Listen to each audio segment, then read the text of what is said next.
Soph. Okay. Soph, your shirt. Okay. Sophia. So I did my research on Genghis Khan. So here's my paper. A brazen battling brute or a legendary loyal leader. Insolent Genghis Khan resolutely proclaimed, without a vision of a goal, a man cannot manage his own life, much less the lives of others. Intrepid Genghis was a persistent warrior in chief who endured many trials throughout his military career. His early years in military tactics awarded him the ability to shape a legacy of unrivaled contributions, although many still believed he was a scowling savage snake. Genghis Khan was born into a nomadic tribe where his father was chief. Temujin, now known as the renowned Genghis Khan, was born in northern Mongolia in 1162. When Temujin was 9 years old, his father was poisoned, so Genghis scurried home to become chief. Disappointingly, he was unsuccessful because his older half-brother Bektar was heir to the throne. Since Genghis was furious about not inheriting the title of chief, his younger brother Khazar and he secretly and suspiciously schemed to kill Bektar. Khazar was proficient with a bow and arrow. While Genghis distracted Bektar, Khazar aimed at Bektar's back and fatally defeated him. Because of this brutal act, Genghis's mother tragically rejected him, and therefore he had to create alliances with other tribes in order to become chief. At 16, Genghis married Bort, who was a neighboring tribesman's daughter. The next year, she was brazenly apprehended, and he acquired 40,000 men from his allies to rescue her. When they arrived, she did not know their uniform pursuit was a rescue mission, but instead thought it was an attack. Because of this, she frantically fled with her captors. Bort did not turn around until she realized Genghis was proclaiming her name. Gleefully, they were reunited, and Genghis discovered that she was pregnant. It was a boy. Even though it was likely not his child, he took the baby Joshi in as his own and bestowed him with the opportunity to be heir to the throne.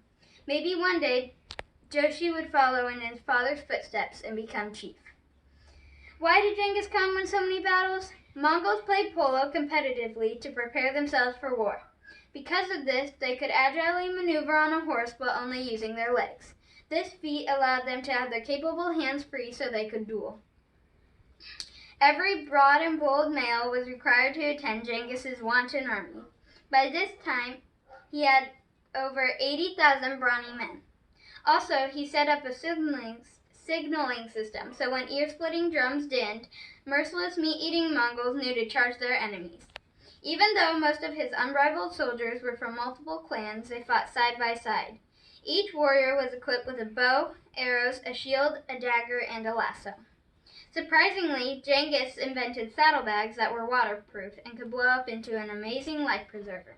This allowed soldiers to more easily survive when crossing cold, rushing rivers. Genghis was intimidating. Thankfully, he did not execute reliable soldiers whose leaders he had conquered in battle. Instead, he forced them to join his army. This way, he obtained many more soldiers than most military leaders. Employing a spy network, Genghis, who was crafty, found out information about his enemies and the way they fought. Because Genghis was so organized, even though he was often outnumbered, still won many battles. Genghis Khan fashioned an eternal legacy of contributions to the world. He created the Great Law. It was generated to bring peace to the people and maintain order. Under this prominent law, every male between 15 and 17 years old was forced to fight in his intrepid army. Thankfully, the Great Law bestowed religious freedom, unlike other civilizations who were chiefly forced to worship one way. Genghis held no prisoners because stealing and kidnapping were forbidden under his rule. Also, enslavement of Mongols was illegal. Lowering taxes for his people brought delight. Excitingly, doctors, teachers, and priests rejoiced because he completely eliminated taxes for them. In addition to this, he started the first postal service, which is run by local families in each town.